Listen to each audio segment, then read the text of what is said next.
Bienvenidos una noche más a Oviedo Informa. Esta semana el mundo de la cultura, el mundo del cine, vivía uno de los momentos más esperados por los profesionales y los espectadores del séptimo arte, la ceremonia de entrega de los premios Oscar, una edición que contaba con representación española gracias a La Sociedad de la Nieve de Juan Antonio Bayona, que se había alzado ya como mejor película en la gala de los Goya, pero que no corrió la misma suerte en la ceremonia estadounidense. También el largometraje Robot Dreams tuvo su nominación a Mejor Película Animada en esta edición, y a pesar de que tampoco obtuvo la estatuilla dorada, ya había ganado numerosos galardones, incluyendo el Goya a Mejor Película de Animación y a Mejor Guión Adaptado. Con mayor o menor fortuna, ya han sido 34 las películas españolas que han sido nominadas por la Academia Hollywoodiense desde que en 1958 obtuviese la primera candidatura la película de Juan Antonio Bardem, La Venganza. Tendríamos que esperar hasta 1983 para que la primera película española se alzase con el Oscar a Mejor Película de Habla No Inglesa, y sería precisamente Volver a Empezar, dirigida por José Luis García y rodada en distintas localizaciones de Asturias. Esta noche contamos con el creador de la Filmoteca de Asturias, Juan Bonifacio Lorenzo, para hablar más en profundidad sobre esta película y su carrera hacia el Oscar.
Bueno, pues Volver a Empezar es una película bastante conocida, pero que en su momento, cuando se estrenó en Madrid, no tuvo éxito de público.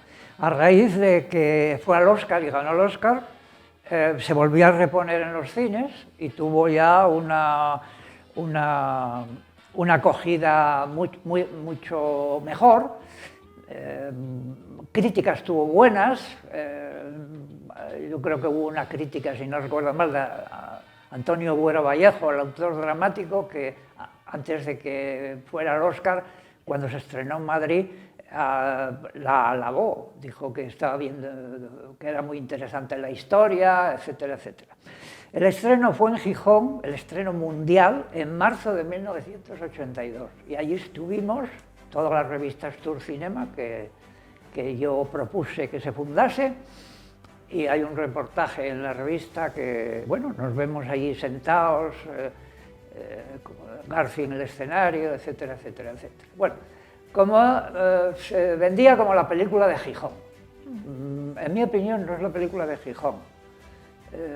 La mentalidad es una mentalidad de un castellano que viene a Asturias a filmar porque su padre era de Gijón, un pintor. Creo que se llamaba El último cubista, la película está dedicada a él, sin decir quién es Manuel García Meana. Manuel García Meana es el padre de José Luis García. Y esta película se iba a hacer en San Sebastián. Pero el gobierno vasco dijo, muy bien, ustedes van a hacer esta película en San Sebastián, 75% del equipo tiene que ser vasco. Aquí esto fue una jauja porque aquí no se cogía a la gente de aquí, que la había, no había mucha, pero de aquella había. Y entonces él vino porque seguramente su padre dijo, bueno, lo puedes hacer en Gijón porque Gijón es una ciudad del norte, es veraniega como San Sebastián, etcétera, etcétera, se parece un poco. Bueno, pues vino para Gijón y nos sorprendió a todos con que viniera a hacer esta película, que nunca había venido a hacer nada a Asturias. Y el rodaje fue a finales de 1981. Y la rodó relativamente rápida, a finales de año estaba ya terminada, y el estreno, como dije, fue en marzo de 1982 en el Teatro Arango de Gijón. Todo el mundo de Gijón quería salir en la película. Entonces había hasta un señor que cruzaba varias veces la calle, como principios del cine, como eso que mi padre llamaba telesforos, gente que quiere salir en la película a toda costa y va detrás del equipo, cruza la calle. Bueno, eso ya está en la segunda película de Charlot. La primera vez que se viste Charlot con su equipo fue su segundo cortometraje, y fue un cortometraje improvisado, y ahí hay una carrera de coches en Venice, en California, una carrera de coches infantiles, y él intenta salir en el reportaje, y entonces el director, que es el propio director, lo echa y tal, y siempre se ingenia para aparecer otra vez por ahí y tal. Entonces eso nos demuestra que la gente todavía está un poco primitiva con esto del cine, ¿no? Se comportaba como las primeras películas. La película es de Asturias, porque recorre muchos lugares de Asturias, Covadonga, Cudillero, etcétera, etcétera. Pero claro, el centro, puesto que el protagonista figura que es de Gijón, el profesor Albajara, parece ser que basado en una historia real, pues bueno, es allí donde él pasó su juventud antes de exiliarse.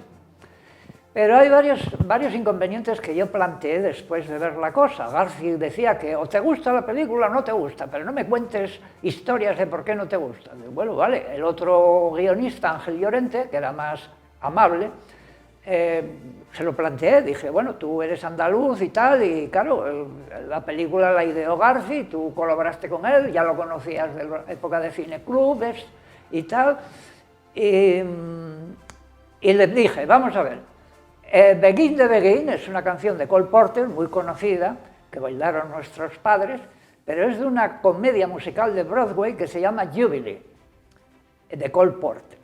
Entonces dudo mucho que antes de la guerra fuera conocida en España y en Asturias, porque entonces no había los medios de comunicación que hay ahora. Tengan en cuenta que en Asturias había dos emisoras, que eran, en primer lugar, cronológicamente, Radio Asturias, y luego EAJ34, Radio Gijón, que se inaugura en octubre de 1933. Entonces, es muy raro que antes de la guerra se conociese esa música, con lo cual queda muy bien, pero no es histórico. Yo soy un historiador y eso me chirría.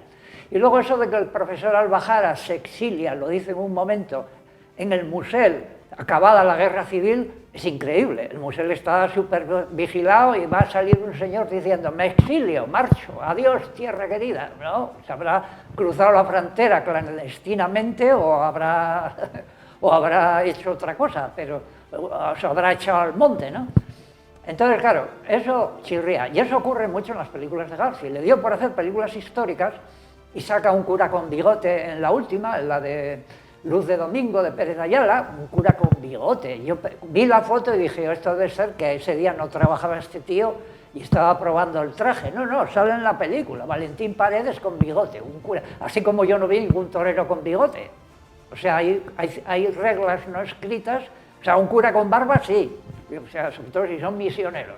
Pero un cura con bigote a principios del siglo XX, eso sería un escándalo, francamente. Entonces, bueno, hay muchas cosas que tal. Yo un día le dije que si hace películas históricas tiene que ser riguroso, porque entonces no puede cometer fallos. Y entonces él, bueno, un día que estrenó, el día del estreno de la película de Gonzalo Suárez, Don Juan en los infiernos, vino García a decirme, te habrá gustado muchísimo, ¿no? Dice, no entré en la película, porque no sale un arma de la época. Se nos dice que es 1598 y todo lo que sale son armas que no son correspondientes a la época.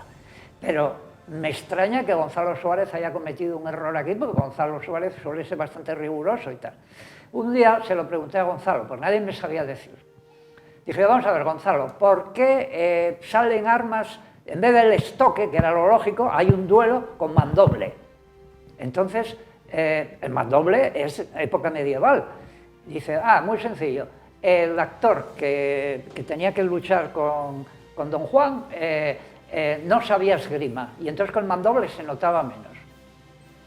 Y bueno, nada, volver a empezar coge ciertas cosas de los años 20, podía ser una película hecha en los años 20 cuando empezaba el turismo en Asturias, y bueno, nada, hoy, bueno, a cierta distancia se ve un poco mejor.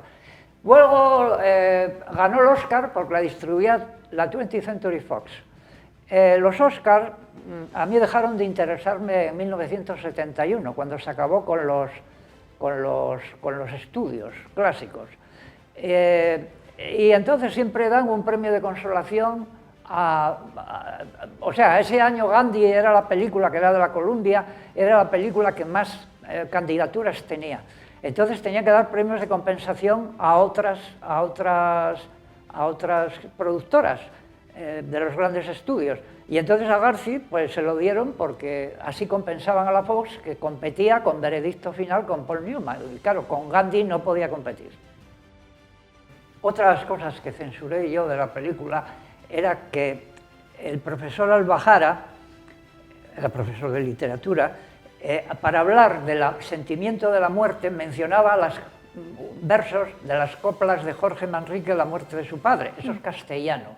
Entonces le dije, vamos a ver, el sentimiento de la muerte las tienen los asturianos muy claro, porque los mineros se juegan la vida todos los días y hay incluso una canción de cuna, canciones de cuna que hablan de la muerte. La madre le canta al hijo, niño tal, tu padre murió, tal, no sé qué. Entonces, dice, es que yo no quise hacer una película folclórica. Dice, vamos a ver, ¿en qué otra película sale eso? Entonces, a mí, por ejemplo, hay una añada que es No llores no, que la vida es muy breve, que armonizó Baldomero Fernández, el compositor de Oviedo, que tiene calle, afortunadamente, y eso, no llores no, que la vida es muy breve. Fíjate tú, ya te está diciendo. Bueno, entonces en esta película está Gil Parrondo, ya había ganado dos Oscars, estuvo nominado por Viajes con mi tía de George Cukor, no lo ganó, y aquí fue la primera película, creo recordar, que trabaja con Garci. La escena del parador, donde hay la escena de amor en aquella habitación, está tan bien hecha que parece un parador de verdad, hasta el punto que yo pregunté a Garci, bueno, ¿qué parador es ese? Yo no lo conozco. No, lo hizo Gil Parrondo, Está muy bien hecho y eso demuestra la maestría de Gil Parrondo, que hizo más películas también en Asturias. Además de volver a empezar, Asturias ha dejado más arte y más artistas. El más destacado y uno de los más premiados, el más premiado de hecho, por la Academia de Hollywood, es Gil Parrondo, ganador de 2 premios Oscar, uno en 1970 por Patton y otro en 1971 por Nicolás y Alejandra. ¿Es un hecho el que la Academia de Hollywood premie a la misma persona en 2 ediciones consecutivas? Es algo muy poco habitual. Sí, es poco habitual. Bueno, por ejemplo, Katharine Hepburn y yo no sé si su pareja, sí, Spencer Tracy, fueron, me parece que en años consecutivos, sí, también.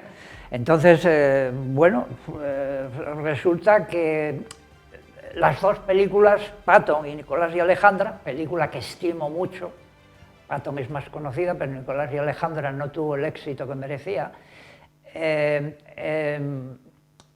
tienen el mismo director, Franklin J. Shatner.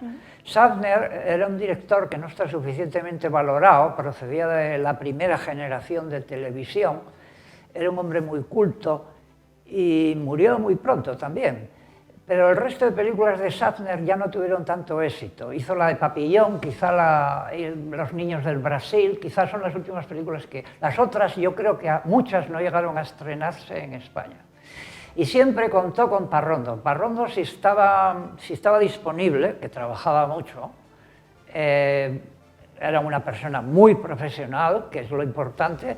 Siempre me decía mi padre, bueno, y a mis hermanos también, hagáis lo que hagáis, procurar hacerlo siempre bien.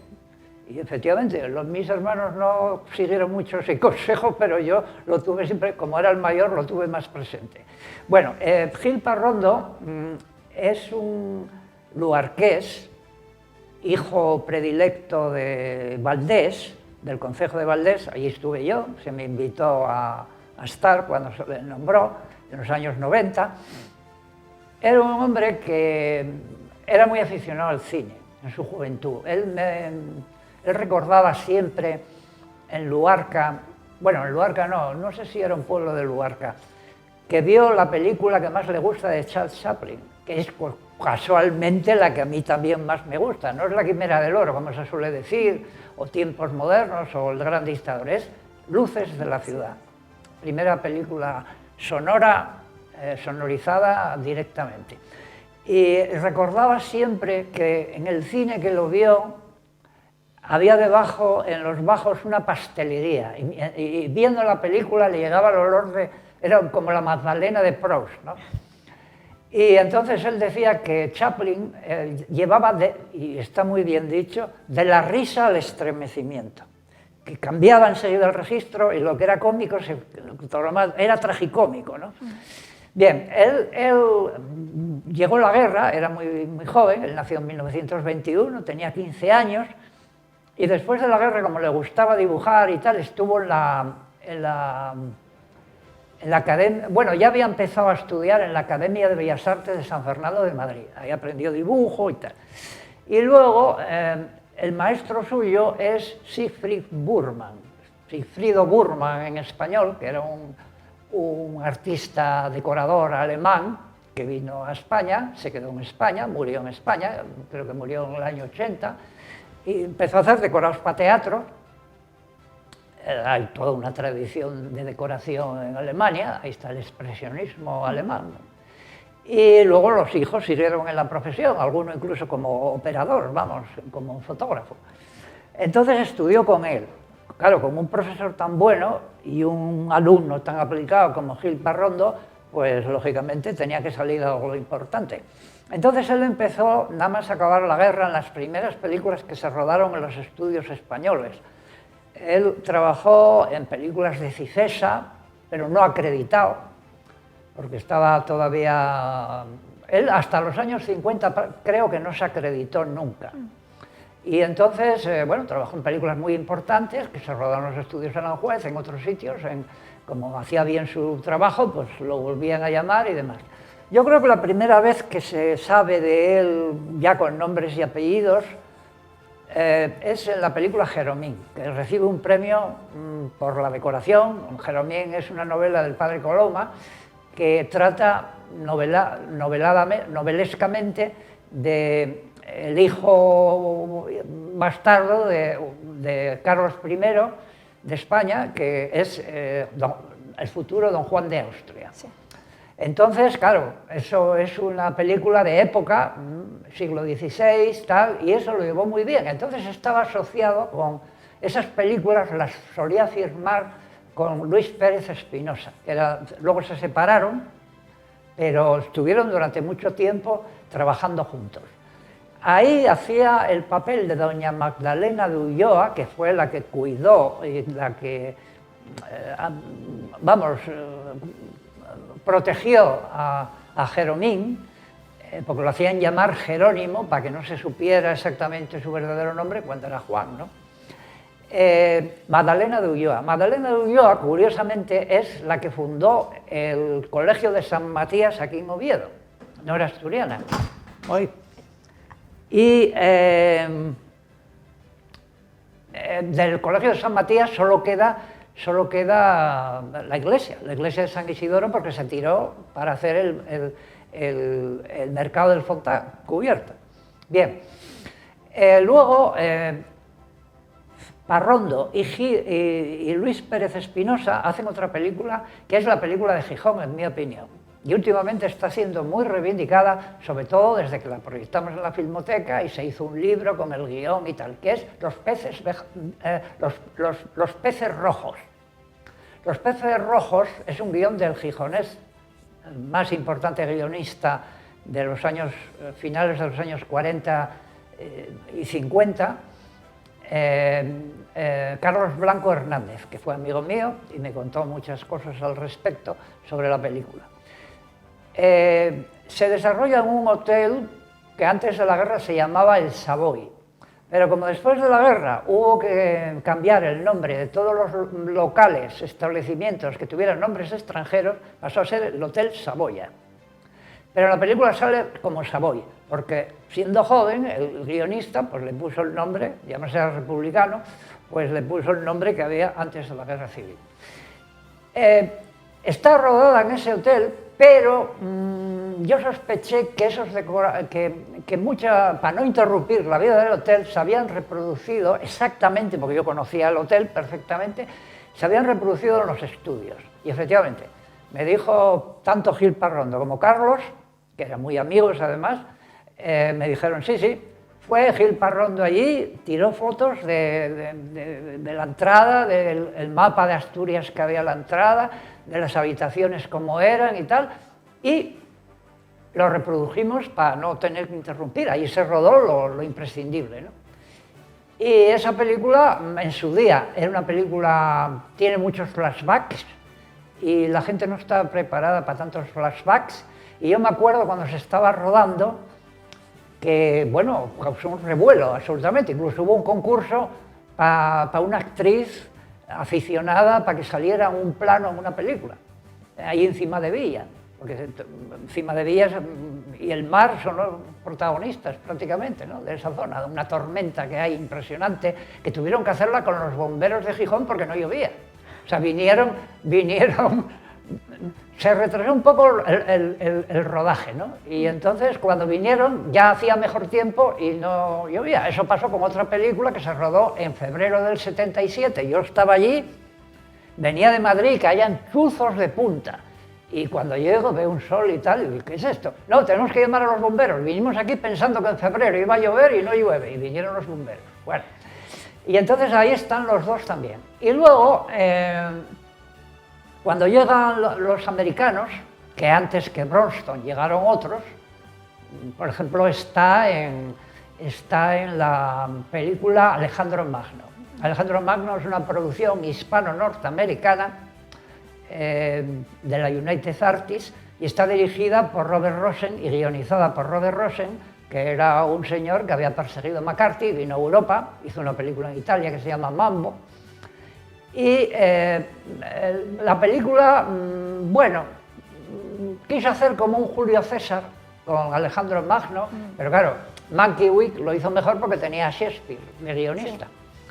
Entonces, las carrozas que salen aquí en la cabalgata de Reyes son diseños de esa película, de Alejandro Magno, sí. Y se lo pregunté a Gil Parrondo y dije, oye Gil, eso parecen las carrozas de los persas en Alejandro Magno. Y dice, es que lo son, me dijo. Y entonces les prestó al ayuntamiento, o le regaló al ayuntamiento los diseños, y mira, podéis hacer esto, una cosa oriental, y se hizo. Luego, cuando llega a Bronston, él aprende mucho con un diseñador, un decorador inglés, que la gente no suele citar, que es John Box. Ese es el que le dio ya el espaldarazo definitivo para cómo trabajar con los extranjeros que venían y tal. Y entonces, bueno, está trabajando con Bronston y está muy feliz con eso y tal. Y luego, claro, cuando llegan los americanos a rodar Patton, pues lo llaman a él. Y es alucinante la decoración, porque, por ejemplo, al final, cuando cae en desgracia Patton, Hay una secuencia que yo dije, esto lo tuvo, esto es cosa de Gil Parrondo, absolutamente. Hay que él sale del despacho y sale cabizbajo, y hay una estatua de un romano, que puede ser Julio César, un busto allí. Dije, oye, ¿eso qué quiere decir? Sic transit gloria mundi, la fama es efímera. Dice, por ahí va la cosa. O sea, que lo puso él. O sea, las cosas están, pero no te fijas si estás, a lo mejor fijándote en otra cosa, pero están ahí. Eso es un poco lo de Max Reinhardt. Max Reinhardt decía que el decorado tiene que ser un verdadero personaje. Un verdadero personaje, no es solamente un decorado, es algo más.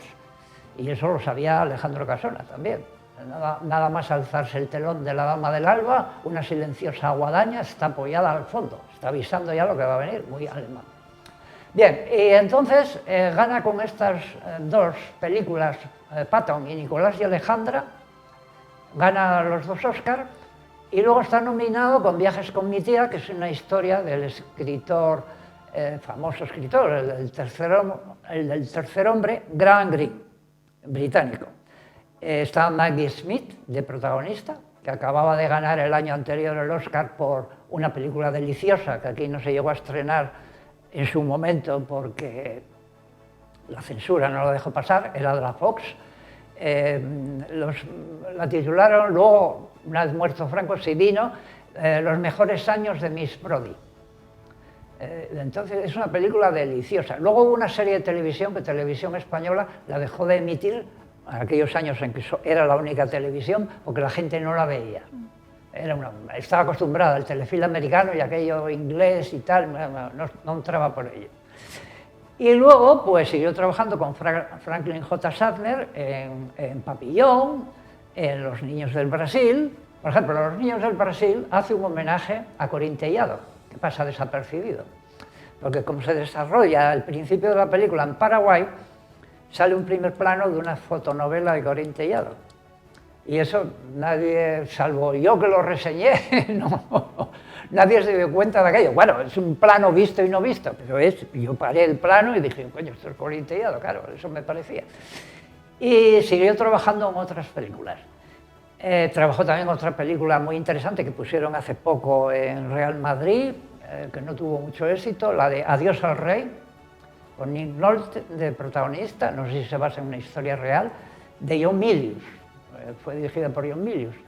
Y él llevaba una libreta donde tenía apuntadas todas las películas que había hecho. Cuando yo hablé con él, bueno, todavía le quedaban muchas más por hacer después de que yo hablase con él, ya llevaba más de 200. Claro. Y claro, Garci dejó de trabajar con él en los años 80, pero luego cuando volvió, después de un paréntesis en que hizo una serie para Televisión Española que se llama Historias del otro lado, así, misteriosa, fantástica, etc. Entonces, cuando ya vuelve en esa segunda etapa, que es cuando empieza a hacer películas de época, entonces sí lo llama. Entonces sabe que tiene la espalda asegurada porque... Entonces, claro, que tú trabajes con buenos profesionales, tienes la espalda asegurada, pero hay gente que coge chepos, absolutamente, o sea, chepos, como decimos aquí en Asturias, que porque son más baratos, o porque vamos a ahorrar en peluquería y maquillaje, vamos a ahorrar en vestuario y cogemos guardarropía, y ves que acaban de salir de Pelis Hermanos o de Cornejo. Los trajes, ves a una gente disfrazada. Y hay una cosa con el cine no soporta, esto lo decía Fernando Vela, obetense, que fue uno de los primeros intelectuales que vio que el cine era arte y que era... Dijo, el cine no soporta la máscara como el teatro. Tú al teatro, esto lo añado yo para explicarlo, tú al teatro vas a ver a Laurence Olivier interpretar Hamlet. Pero si en la película estás viendo a Laurence Olivier y no a Hamlet, la cosa no funciona. Porque ves un maquillaje, ves un artificio, que el artificio no se puede ver en cine. Y eso es lo que muchas películas se arruinan por eso, por gastar, por ahorrar dinero, pues eso. Luego la música tampoco la cuidan. El otro día di una conferencia en el conservatorio sobre la música como contrapunto de la acción cinematográfica. Entonces expliqué cómo debe ser la música, que no debe superar a la imagen. Generalmente cuando meten música en una escena crucial es que la fuerza de la imagen no es suficiente. Entonces meten la música por eso. La música tiene que ser contrapunto, no superar a la imagen. El cine es imagen y la música tiene que ser contrapunto. Entonces yo defiendo, es distinto el cine mudo del cine sonoro, pero en el cine sonoro yo defiendo lo que los universitarios que estudian música llaman música diegética. Yo cuando di música diegética dije, ¿qué es esto de música diegética? Pues justamente la misma idea que tenía yo o que tenía Zanuck en la Fox. Son músicas que son naturales. Tú pasas por la calle, está un organillero tocando, tú pones la radio, suena una música. Tú entras en un bar y hay música. O un vecino que está ensayando con el piano, etcétera, etcétera. Pero es que el sonido se suele cuidar muy mal, y en el cine español, ya lo decía Nieves Conde, pues en los años 70, el cine español cuidó muy mal el sonido, cuidó mejor la imagen, es verdad. Ya en un tiempo más reciente, España volvía a aparecer en los Oscar gracias a José María de la Puente, el ovetense encargado de la coordinación de producción de la película El libro de la selva, por la que ganó su Oscar a Mejores Efectos Visuales en la edición de 2017.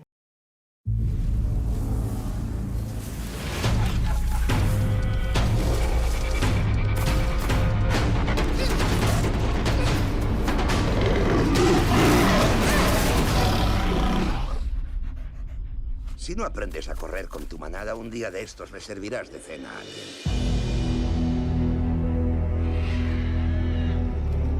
No he podido evitar observar que hoy hay un extraño olor. ¡Aquí sobra el hombre!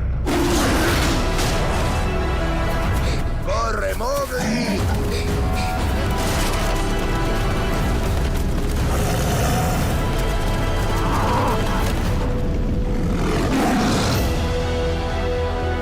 La selva ya no es un lugar seguro para ti. Este es mi hogar. Solo los hombres pueden protegerte ahora.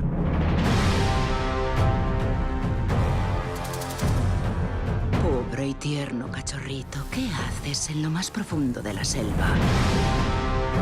Eres un cachorro de hombre que quiere vivir en la selva. ¿Cómo lo sabes? Chico, tengo oídos. Mis oídos tienen oídos. Solo yo puedo protegerte. Y olvídate de la preocupación. ¿Qué es eso? Es una canción sobre la buena vida. No descansará hasta que lo atrape. Si le pasa algo al chico, no me lo perdonaré jamás.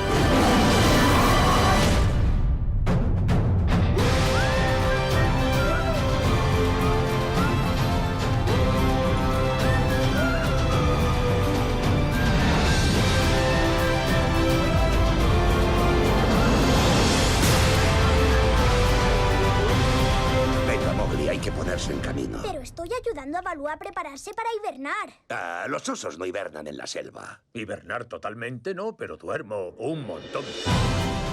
Con este repaso sobre ganadores del premio Oscar vinculados a Asturias, llegamos al final del espacio de hoy, deseándoles que disfruten del cine, que disfruten de Asturias y, sobre todo, que disfruten de Oviedo. Nosotros volveremos la próxima semana con un formato más habitual y nuevos contenidos. Hasta entonces, pasen una muy feliz noche.